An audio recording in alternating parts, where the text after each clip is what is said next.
దుబ్బాక శాసనసభ్యులు కొత్త ప్రభాకర్ రెడ్డి గారు,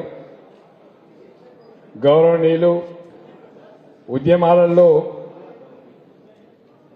ప్రముఖ పాత్ర పోషించి అధికారంలో 10 సంవత్సరాలు ఉంటే అభివృద్ధిలో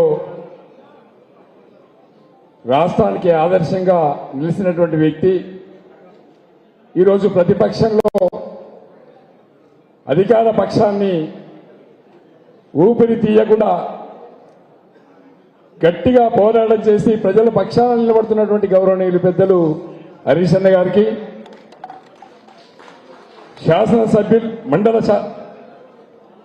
శాసన మండలి సభ్యులు యాదవరెడ్డి గారికి, సీనియర్ నాయకులు శర్మ గారికి, భూపతిరెడ్డి గారికి, మన శ్రీహరణ గారికి, ఏఎంసీ చైర్మన్లు, మున్సిపల్ చైర్మన్లు, మండల పార్టీ అధ్యక్షులు, ఎంపీపీలు, జెడ్పీటీసీలు, సర్పంచులు, ఉప సర్పంచులు, వార్డు కమిటీ సభ్యులు, పార్టీ గ్రామ కమిటీ అధ్యక్షులు, పత్రికా విలేకరులు అందరి కూడా పేరు పేరున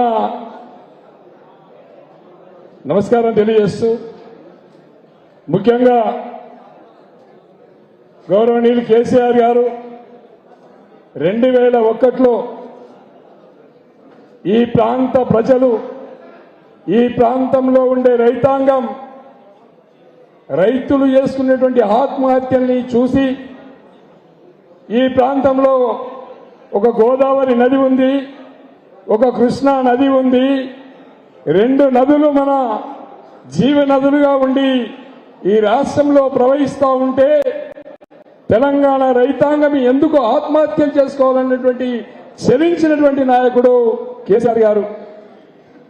ఆ రోజు ఆయన స్పీకర్ పదవికి, మంత్రి పదవులకు అటు హరీష్ అన్న గాని కేసీఆర్ గారు తనకుండే పదవుల్ని త్యాగం చేసి ఉద్యమాలలో తెలంగాణ ప్రజల్ని చైతన్యం చేసినటువంటి గొప్ప నాయకత్వం మన బీఆర్ఎస్ పార్టీ నాయకత్వం. ఎక్కడున్నా ప్రజల కోసం, తెలంగాణ రాష్ట్రం కోసం అహర్నిశలు ఆలోచన చేసే నాయకత్వం మన టీఆర్ఎస్ బీఆర్ఎస్ నాయకత్వం. నిజంగా ఒకసారి ఆలోచిస్తే ఈ రాష్ట్రానికి తెలంగాణ రాష్ట్రం వచ్చేదా? ఇవాళ చాలా మంది చాలా రకాలుగా మాట్లాడుతూ ఉన్నారు. కేసీఆర్ లేక ఉంటే, ఆ పక్కన హరీష్ రావు గారు లేకపోయి ఉంటే ఉద్యమం ముందుకు నడిచేదా? ఎప్పటికప్పుడు గ్రామాలలో ధూమ్ధామ్ కార్యక్రమాలు చేపట్టి ప్రజలలో చైతన్యం తీసుకొచ్చి, ఉద్యోగస్తుల్లో చైతన్యం తీసుకొచ్చి, విద్యార్థుల్ని కదిలించి తెలంగాణ ఉద్యమాన్ని ఊపిరి తీసుకొని పోరాటం చేసినటువంటి వ్యక్తులు మన హరీష్ రావు గారు, మన కేసీఆర్ గారు. నిజంగా చెప్పాలంటే తెలంగాణ రాష్ట్రం రావడం వల్ల ఏం సాధించామంటే, ఉత్తరాన కాళేశ్వరం, తూర్పులో సీతారాముల ఎత్తిపోతల, దక్షిణంలో పాలమూరు రంగారెడ్డి, పడమరలో బస్వేశ్వరం. అంటే ఈ రాష్ట్రం నలుమూలన కూడా రైతాంగానికి, వ్యవసాయానికి నీళ్లు అందించాలన్నటువంటి దూరపు చూపు కలిగినటువంటి వ్యక్తి కేసీఆర్ గారు. ఒక వ్యవసాయ రంగాన్నే తీసుకోలే, ఎడ్యుకేషన్ లో తీసుకుంటే ఈ రాష్ట్రంలో పేదవాళ్ళు ఉన్నారు. పేదవాళ్ళ బిడ్డల్ని మంచిగా ఆర్థికంగా ముందుకు తీసుకెళ్లాలన్నటువంటి ఆలోచనతో దాదాపుగా 800 రెసిడెన్షియల్ స్కూల్ పెట్టినటువంటి గొప్ప నాయకుడు మన కేసీఆర్ గారు.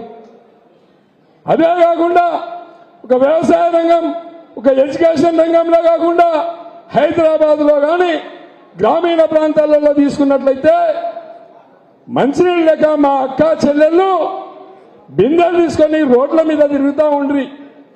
పొద్దంతా కష్టపడి సాయంత్రం వచ్చి బిందెలు పట్టుకొని రోడ్ల మీద తిరుగుతూ ఉంటే వాళ్లకు వాళ్ళ కుటుంబ సభ్యులందరూ కూడా సహకరించేవాళ్ళు. అట్లాంటి సమస్యను పరిష్కరించడానికి మిషన్ భగీరథ తీసుకొచ్చి మా ఆడపడుచుల కష్టాన్ని తీర్చినటువంటి మనసున్న నాయకుడు కేసీఆర్ గారని ఈ సందర్భంగా తెలియజేస్తా ఉన్నా. అదే కాకుండా అక్కా చెల్లెళ్ళు పేదవాళ్ళు ఉంటారు, వాళ్ళ బిడ్డల పెళ్లిళ్ళు చేసుకోవాలి. ఆ బిడ్డల కోసం కళ్యాణ లక్ష్యం తీసుకొచ్చినటువంటి నాయకుడు మన కేసీఆర్ గారు అని చెప్పి సందర్భంగా తెలియజేస్తా ఉన్నా. అదే కాకుండా ఎన్నో సంక్షేమ పథకాలు, ఎన్నో అభివృద్ధి కార్యక్రమాల్ని తీసుకొని తెలంగాణ రాష్ట్రాన్ని అభివృద్ధిలో పరుగులు పెట్టించినటువంటి గొప్ప నాయకుడు మన కేసీఆర్ గారు అనే విషయాన్ని మనమందరం తెలుసు. దురదృష్టవశాత్తు 10 సంవత్సరాల అధికారంలో ఉన్నప్పుడు ఒకసారి డిమానిటేషన్ వచ్చింది, 2 సంవత్సరాలు కరోనా వచ్చింది, 2 సంవత్సరాలు కేంద్ర ప్రభుత్వం సహకరించకుండా ఈ రాష్ట్రాన్ని అభివృద్ధిలో పరుగులు పెట్టించినటువంటి ఆర్థిక మంత్రిగా హరీష్ అన్నకు ఉన్నటువంటి నైపుణ్యాన్ని మనం ఒకసారి జ్ఞాపకం చేసుకోవాల్సిందిగా కోరుతా ఉన్నా. అదే కాకుండా ఇవాళ అధికారంలో ఉన్నటువంటి కాంగ్రెస్ ప్రభుత్వం ఎక్కడ చూసినా మీరు చూస్తా ఉన్నారు.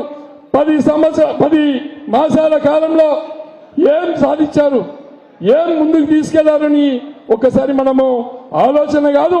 ప్రతి గ్రామంలో ప్రతి అన్న తమ్ముడు చెల్లె అక్క రోజు కేసీఆర్ ని తలుచుకుంటా ఉన్నారు. నాడు కేసీఆర్ బాగుండే, ఇది దుర్మార్గపు పాలన అని చెప్పి ఈరోజు ప్రతి వ్యక్తి మాట్లాడే పరిస్థితి వచ్చింది. మనమే కాదు, కాంగ్రెస్ పార్టీకి ఓటేసిన వాళ్ళు, కాంగ్రెస్ పార్టీ నాయకులు ఆ కేసీఆర్ ఉన్నప్పుడే 2 రూపాయలు సంపాదించుకున్నాం, కాళ్ళల్లో తిరిగినాం, ఇంటి ముంగట మా కారు ఉందంటే ఆ కేసీఆర్ యొక్క అభివృద్ధి, కేసీఆర్ యొక్క దిశ అని చెప్పి ఈరోజు మాట్లాడుకునే పరిస్థితి వచ్చింది.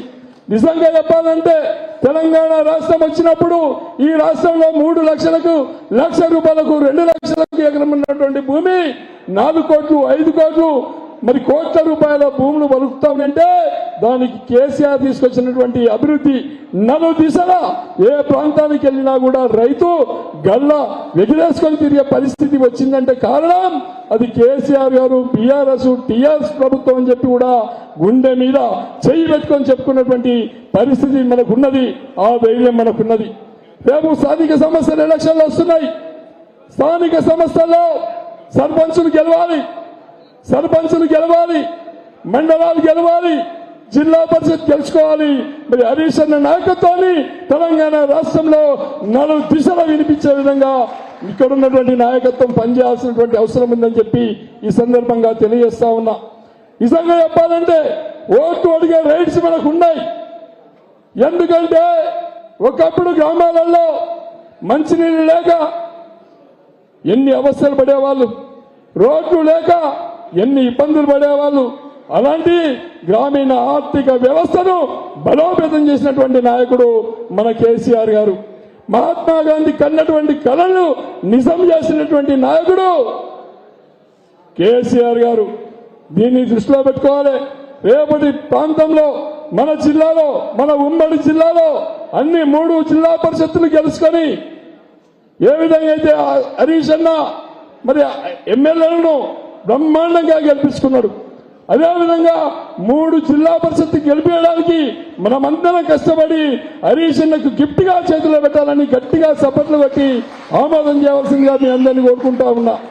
కాబట్టి ఏది ఏమైనప్పుడు కూడా ఈ నవంబర్ 29 చరిత్ర పుటల్లో మిగిలిపోయే రోజు, చరిత్ర పుటల్లో ఉండే రోజు నవంబర్ 29 తెలంగాణ రాష్ట్రానికి మహాత్మా గాంధీ తర్వాత ఉద్యమాన్ని అహింసా మార్గంలో నడిపించినటువంటి గొప్ప నాయకుడు మన కేసీఆర్ గారిని ప్రతి గుండెలో, ప్రతి ఇంట్లో, ప్రతి వ్యక్తిలో కేసీఆర్ గారు ఉన్నారని చెప్పి సందర్భంగా తెలియజేస్తూ నాకు ఇచ్చినటువంటి అవకాశానికి ధన్యవాదాలు, కృతజ్ఞతలు తెలియజేస్తూ జై తెలంగాణ. హరీష్ అన్న నాయకత్వం గట్టిగా చేతులను లేవటాలు, నోరు గట్టిగా అనాలి. హరీష్ అన్న నాయకత్వం గట్టి ఒకసారి హరీష్ అన్న నాయకత్వం.